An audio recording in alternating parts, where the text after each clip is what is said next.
Boas-vindas a todo mundo que está acompanhando esta análise visual. Hoje a gente vai mergulhar direto em uma síntese de sistemas que é absolutamente fascinante.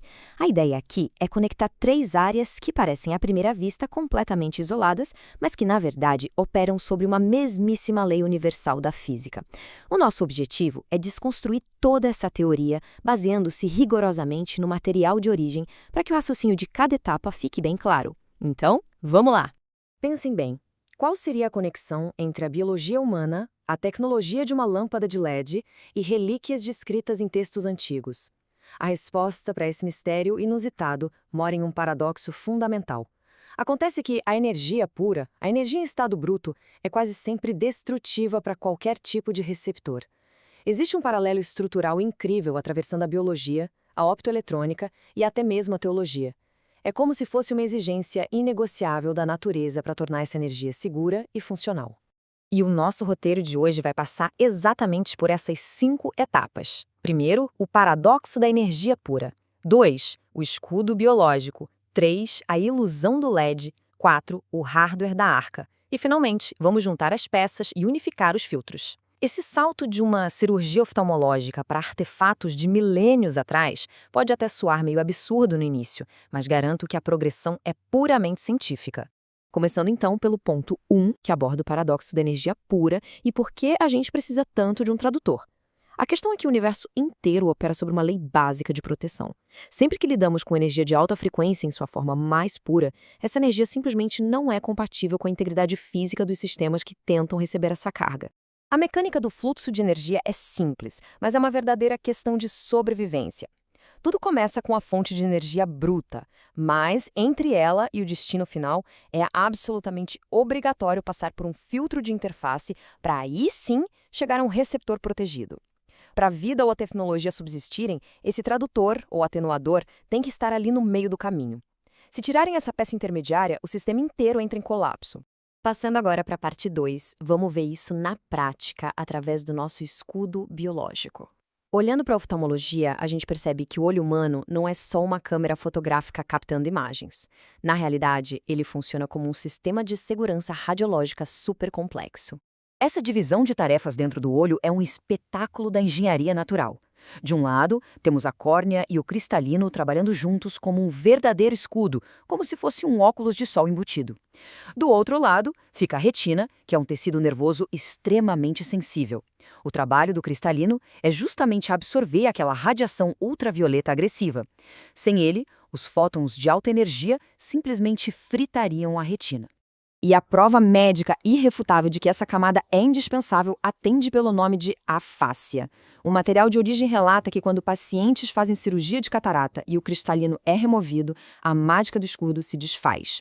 Tem casos históricos fascinantes de pessoas sem o cristalino que começaram a enxergar frequências invisíveis próximas à ultravioleta. Parece incrível, né?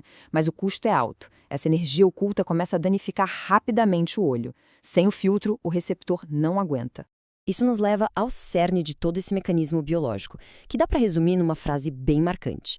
Sem filtro, a fonte que ilumina é a mesma que cega. O filtro não é opcional, ele é o pré-requisito para existir visão. E com essa base bem estabelecida na nossa anatomia, vamos dar o próximo passo lógico e aplicar esse mesmíssimo conceito na engenharia moderna. Chegamos então ao ponto 3, a ilusão do LED e a engenharia da luz. Sabia que aquela lâmpada de LED branca comum que a gente usa em todo lugar hoje em dia é, na verdade, uma baita ilusão de ótica? E o mais incrível, ela depende exatamente da mesma lógica de proteção do nosso olho humano. O segredo por trás dessa ilusão é um contraste extremo. Lá no núcleo do LED branco, não existe luz branca. O que tem lá é um chip semicondutor, geralmente de nitreto de índio-galho, que no seu estado bruto cospe uma luz azul super profunda, com ondas curtas e energia altíssima. É uma luz pura, incrivelmente agressiva e cansativa para nossa biologia, que precisa urgentemente ser domesticada antes de iluminar o ambiente. E aí a engenharia brilha usando um processo chamado de down conversion. Eles pegam esse chip super agressivo e cobrem com uma película de fósforo. Esse material funciona como um conversor, um verdadeiro escudo. Ele suga essa radiação azul violenta e a rebaixa, transformando aquela energia numa luz com frequências mais quentes e macias. E pronto, surge aquela luz branca agradável que a gente tem na sala de casa. Olha o tamanho desse paralelo. O material de fósforo faz exatamente o papel do cristalino humano. O fósforo em si não é a fonte de luz, assim como a lente do olho não cria as imagens. A fonte real continua sendo aquele chip minúsculo disparando energia lá no fundo. A camada amarelada é apenas a interface, é o tradutor indispensável que pega uma energia bruta e entrega em um formato seguro. Agora a gente chega ao clímax estrutural desta análise. Na parte 4, vamos olhar para o hardware da Arca sob a ótica da alta tensão. Ancorados nos materiais de pesquisa, a ideia aqui é enxergar a Arca da Aliança não apenas como um objeto sagrado intocável, mas, na prática, como um verdadeiro equipamento de gestão energética.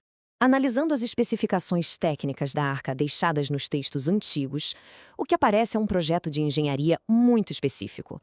Ela tem camadas alternadas, ouro, madeira e ouro. Ouro conduz, madeira isola. Isso é a descrição perfeita de um capacitor de placas paralelas. E aquela energia que se acumulava ali, que os textos chamam de glória de Deus ou Shekinah, traduzindo para a física de hoje, comportava-se como uma monstruosa descarga de plasma ou arco voltaico. E se temos um capacitor colossal cheio de energia prestes a disparar plasma, a física nos apresenta o efeito das pontas. Em qualquer sistema elétrico, a carga sempre procura extremidades pontiagudas para se concentrar e disparar. Pense no design das asas dos querubins em cima da arca, viradas para o centro. Estruturalmente, do ponto de vista técnico, essas pontas são eletrodos ideais. A grande virada de chave do raciocínio físico é esta: os querubins em cima da arca não parecem ser apenas enfeites decorativos, mas sim peças funcionais de hardware. Uma glória de energia pura seria fatal para qualquer humano desprotegido. Então, nessa visão estrutural, os querubins estariam agindo de forma idêntica ao fósforo do LED. Eles atenuam e dissipam a radiação pura, como uma interface, para que a biologia humana ao redor não seja obliterada no processo. Isso nos traz à última e mais importante etapa da análise: a unificação de tudo isso na parte 5. É o momento de colocar esses três mundos embaixo do guarda-chuva de um único conceito, que o nosso material chama de a teoria da atenuação por interface. A beleza dessa teoria está justamente nessa repetição perfeita de padrões. Olha só o mapeamento. Na biologia, a fonte agressiva é o UV, que usa o cristalino como filtro para proteger a retina. Na tecnologia, a fonte é o chip azul, que precisa da camada de fósforo para não ferir o olho humano. E na teologia baseada em física, o plasma divino brutal escoa pelas pontas dos querubins para permitir a aproximação humana. Nos três casos isolados, a mesmíssima arquitetura de segurança, garantindo a sobrevivência de quem recebe energia. E a principal lição que fica dessa explicação inteira é bem objetiva. Seja olhando para dentro do próprio olho, desmontando uma lâmpada comum da sala, ou analisando as medidas de uma relíquia milenar, o princípio nunca muda. Colocar um filtro no meio do caminho não tira em nada o poder ou o valor da fonte original. Muito pelo contrário, é o filtro que viabiliza a própria existência do receptor. A interface é a ponte que torna o imensurável acessível. Para encerrar, fica um baita questionamento no ar. Se as medidas detalhadas de um artefato tão antigo quanto a Arca da Aliança podem ser sobrepostas de forma tão precisa com a engenharia optoeletrônica atual, será que tem outros grandes mistérios da história antiga que só estão esperando para serem lidos com os óculos da física moderna? Fica a reflexão. Essa análise encerra por aqui, esperando que a gente sempre mantenha as mentes abertas para decodificar o mundo. Um abraço e até mais!